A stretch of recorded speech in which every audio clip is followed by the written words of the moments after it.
Once the pieces are traced out on the copper, it's time to cut out. In order to minimize the warping, you need to cut each of the triangles from the opposite direction. So for what will become the left side of the triangle, start the cut at the top and work down. And then for the right side, you start at the base.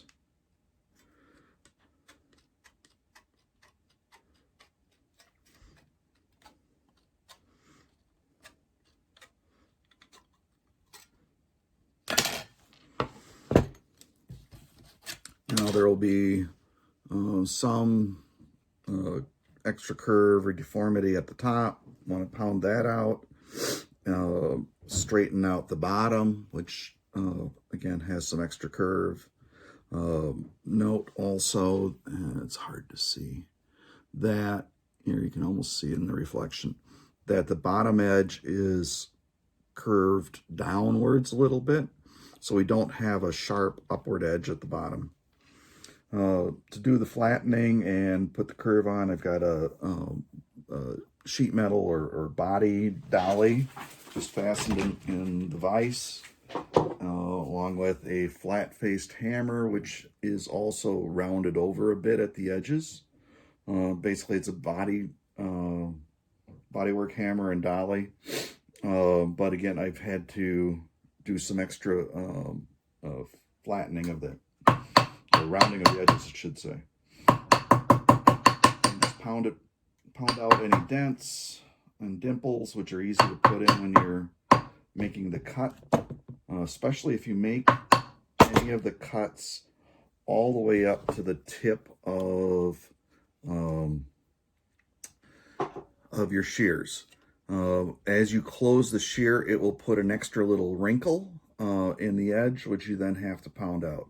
If you're cutting back further on the jaws, then that is much less prevalent.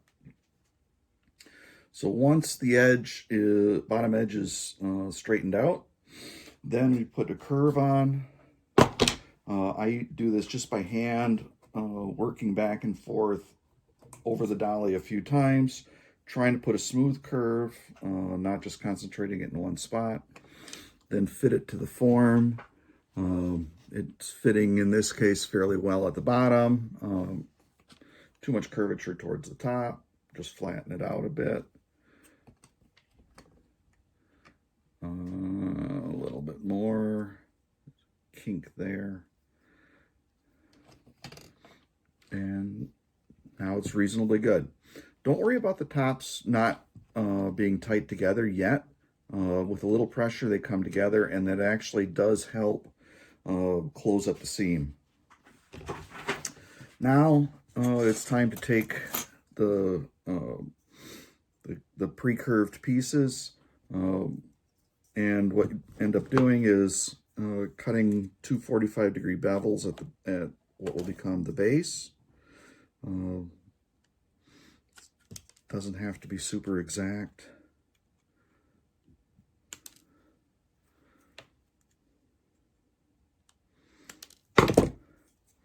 And then you fit it onto the roof. As expected, there is a gap towards the bottom edge. So we've got a good fit at the top or tight at the bottom, but there's a gap here. So that means we need to do two more passes or another couple of passes through the roller, but only coming in about this far. You want to put the curve towards the bottom edge of the roof.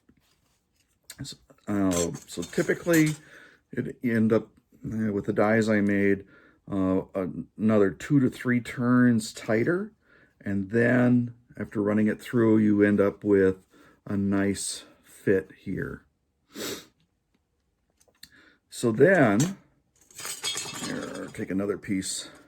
I've got my master corner that I had made for doing the mitered corners. Yeah, so it was just basically a trial and error thing. I've got a little bit of a video, some video on that. Basically overlay it,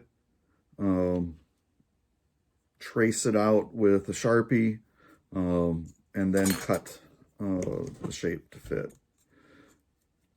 So what you want to do before making your angled cuts is at least get one straight in, so that as you finish your cut, the piece will come off. And then make your second cut for the miter, which is a little hard to get started.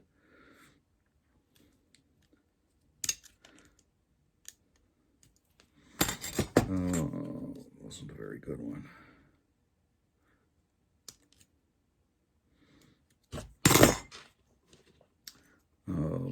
Often we'll put a little twist in the top as you finish the cut. Just take a needle nose or heavy needle nose pliers and close that off. And we've got our first corner piece. And then we just rinse and repeat. Walk around the whole thing, making the rest of the corners, and then start the final fitting. So now I have all 4 of the corners cut out and fitted up at the top. You also may see that there are now some screws and washers at the corners. In the process of making several of these, the corners have just gotten too worn on the MDF and weren't holding the bottom corners down, so I just added the screws and washers. Probably would have been good to do at the beginning, because then I wouldn't have got the first couple trapped. At this point, now we're looking for the fit between the corner and the flat part. And you'll see that in this case, I've got a small gap. So we're not going to adjust the corner, but rather the panel itself gets bent so that it better conforms to fit under the corner. So in this case, I've got to flatten it a little bit. And then after flattening it, I need a little bit more. And usually just try and work one side rather than both, because this side was actually still fitting good. So we don't want to take the bend out of everything. It's just take the bend out of the one side so that we get a better fit. And now I've got, let's see, a better fit. Not perfect yet. Try it one more time.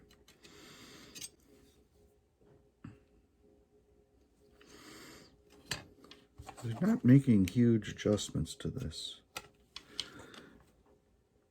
That's good. And just walk around the whole thing doing the same all the way around. If there are gaps up by the top, straighten the top. If there's a gap at the bottom, you straighten the bottom. If there's it's basically just a trial and error process. So then, once the pieces are all fitted to your satisfaction, then it's time to flux. So we basically take it apart, flux both the top and bottom, and then come back for soldering.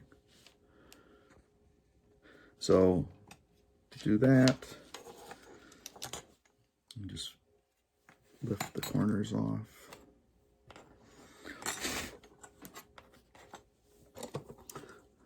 Take a little bit of flux.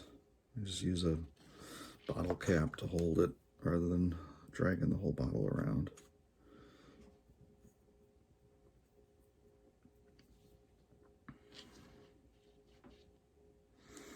And apply the flux to the sides.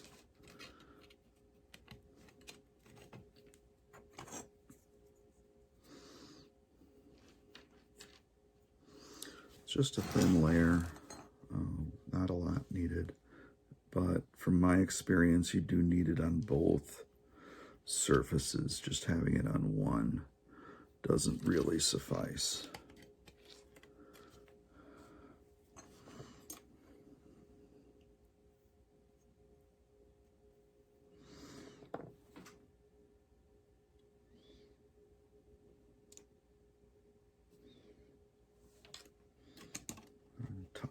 wires under.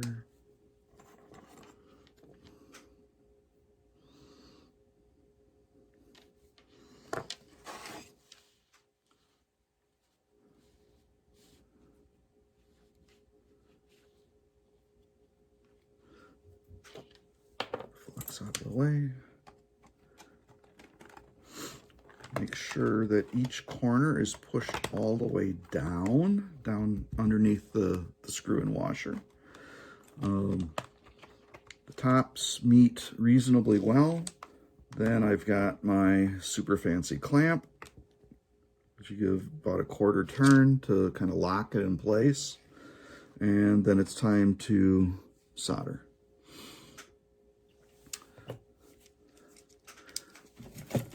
For the initial soldering, I like to use 1/16 inch metal solder. It's a, I think a 50/50. Or no, this is a lead-free silver bearing solder. It's just so I make less of a mess of solder. Yeah, I'll try to move the camera position. This is a bit of a trade-off of me being able to see and you being able to see, so we'll see how this goes.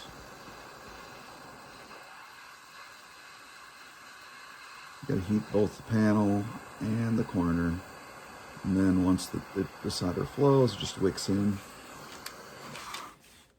work your way around. And it's just not a good angle to do.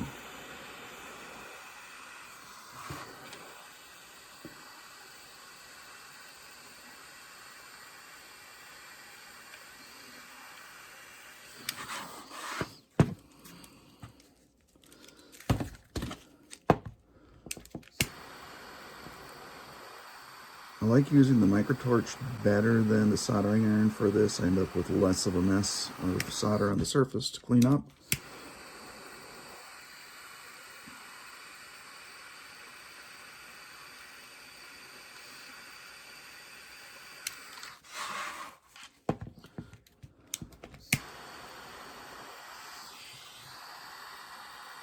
But you can see that my technique still leaves something to be desired. And probably a little less coffee this morning would have helped.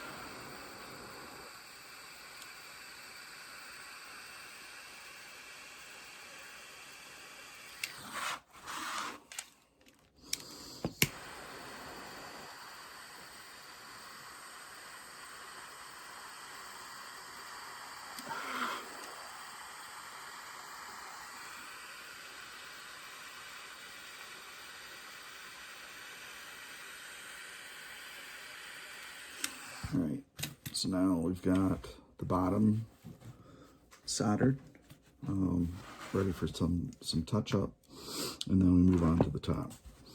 For the top, I like to tip it almost upside down so that it will run better into the joint, and do it in a couple of phases where first it's get the majority of the joint done and then come over it and do the final cleanup once everything is solidified. As you can see, it's at this point running fairly nicely into the joint for the most part.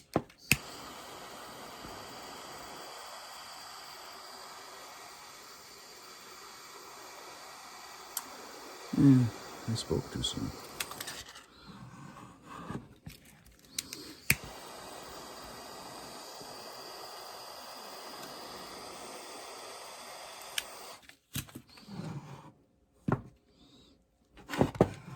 Alright. So now the nut can come off, and it's time for the final finishing. For this, I switched to 1/8 inch solder. This is again just ordinary lead-free plumbing solder. Advantage, again, lead-free is nice just because we're going to be doing grinding and sanding and avoid toxicity of the lead. But it also has a little bit higher melting point than most of the tin lead solders. So we're up in, I think if you look at the spec sheet, it's about 420 degrees. And given that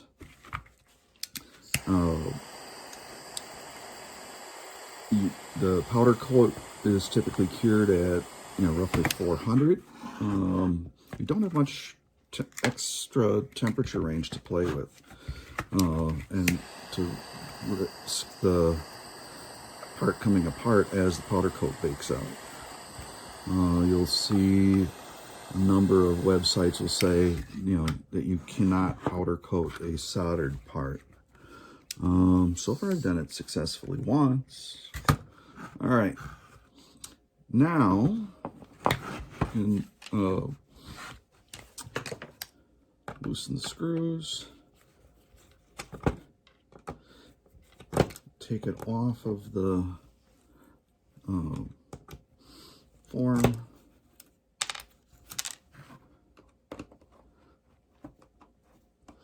and then do the final cleanup and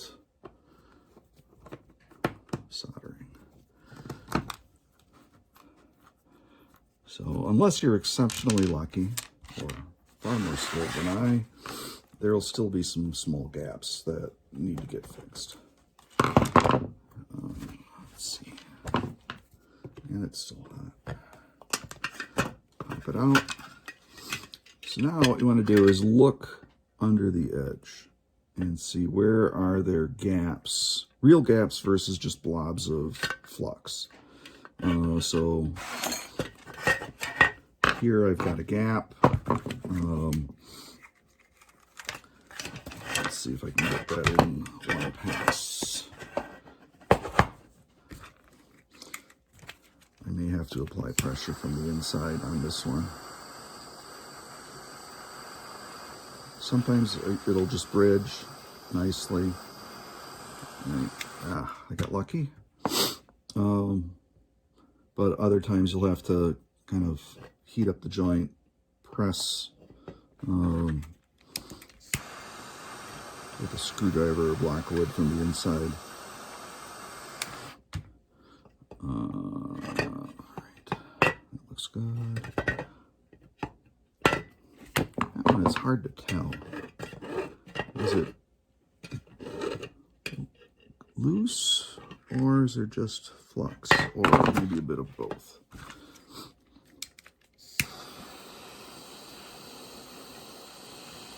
I really don't like applying too much solder because all the excess does have to come off.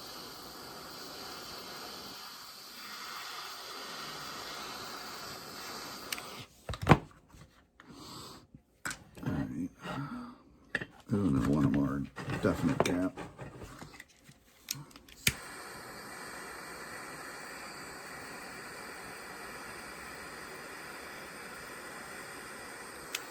All right. Questionable one there. All right. So the bulk of it is soldered. Now there's just a little bit of cleanup to do. So the corners, you'll see that there are still some small gaps.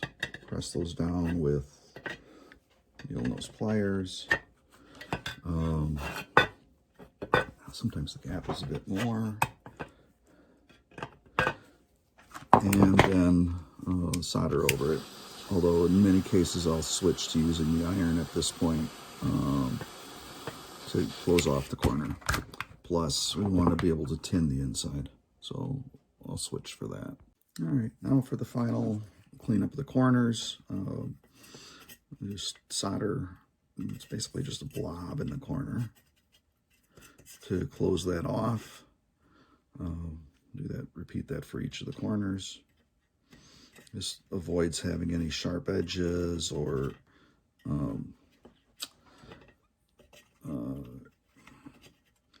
not quite hidden joints, but these little openings won't powder coat well due to the Faraday effect. Let's trim that off. That'll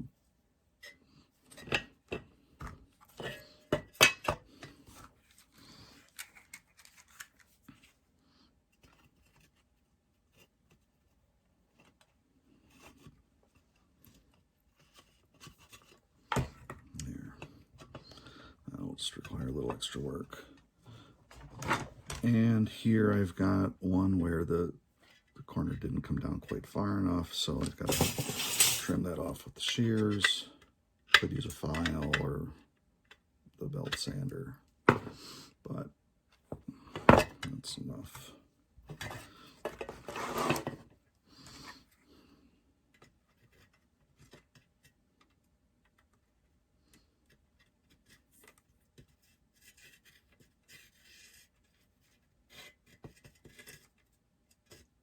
Warm up there, and that one's closed. And then the final step is to just tin the insides, which just makes it easier to put attach the sides to the roof if I've got them all pre-tinned. So just generously tin the area where the sides will get attached. Nothing critical about it. And just repeat the process.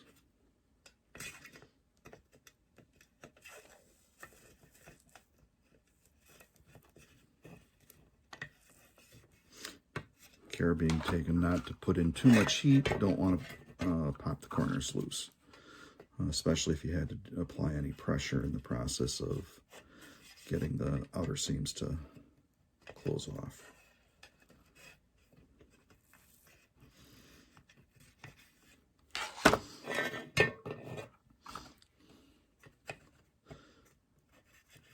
And that's about it. The rest is just going to be the cleanup, and I'll show that in a separate segment. Scraping and filing of the outside.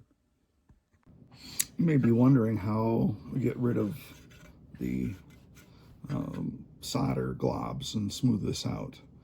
So at this point, I've taken the piece, washed it, and just started the scraping process. And for this, we use a Machinist scraper. This is used for flattening machinery surfaces or ways, such as those on a lathe or a milling machine when you're doing a refurbishment of it. And basically, it is has a very, very tiny concave grind on the end, and then it is polished flat. So that gives you two sharp edges to work with. And basically, you're just pushing this along and scraping off the excess solder. So you see you get these really tiny, fine shavings, like that.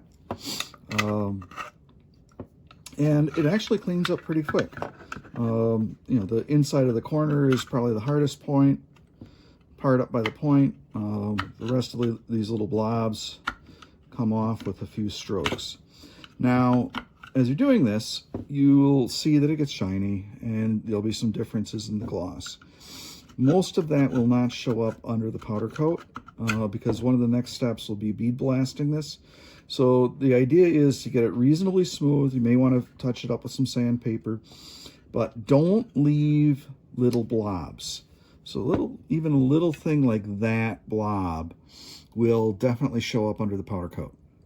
So just go through, do the scraping. You can do some filing. If you don't have a Machinist scraper, and most folks actually don't, the very end of a mill file works as well, especially if you take the time to polish it up. So you can see here, I'm getting the same fine shavings that I did with the scraper. It's just not as comfortable to hold, but it works. And that's something that you probably have in your toolbox. And again, you would do a small grind on the end to renew the edge, a small polish. So again, use an old file would be ideal. And then I'll show how to do that in another video. A second style of scraper to consider when doing this is a triangular machinist scraper. Very simple. Each of the sides is ground, again, very slightly concave, if not flat, and then ground and polished. Here you can see the polishing marks that I've put in as I sharpened it. And then this can be used to scrape, which is very nice when you're dealing with the concave areas or trying to get down within the peak of the corner here. You can either use a pulling or pushing motion. I generally prefer a pull. It seems to be offer more control and less chatter as I'm doing it. So you can see I've gotten a lot of it cleaned up. It's not completely done yet. It's been about another 10 minutes of fiddling with it, doing the cleanup, but it's coming along.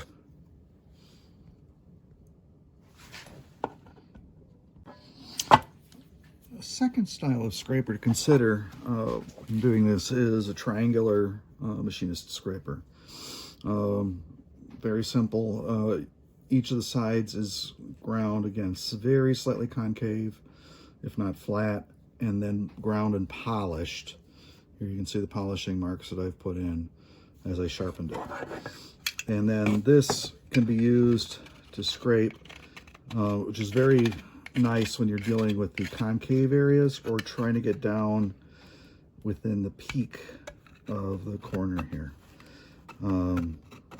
You can either use a pulling or pushing motion. I generally prefer a pull. It seems to be offer more control and less chatter as I'm doing it. So you can see I've gotten a lot of it cleaned up. It's not completely done yet. It's been about another 10 minutes of fiddling with it, doing the cleanup, but it's coming along.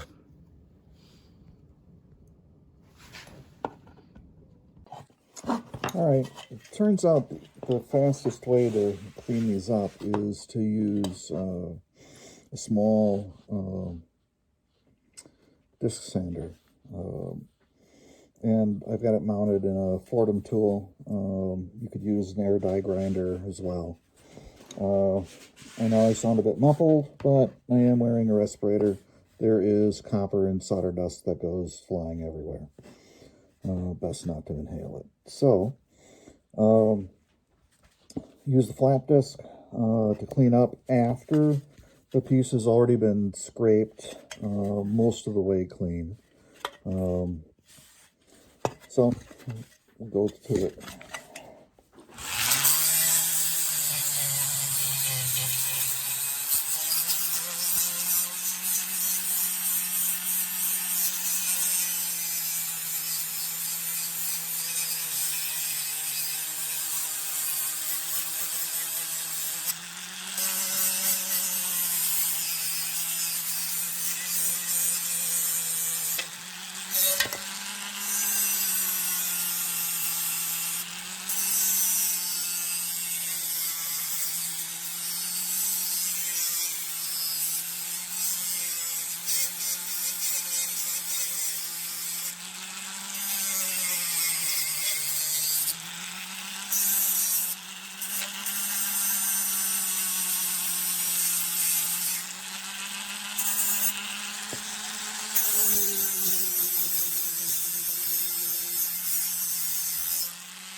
won't bore you with continuing to do this, but you can see that it makes very quick work of cleaning it up.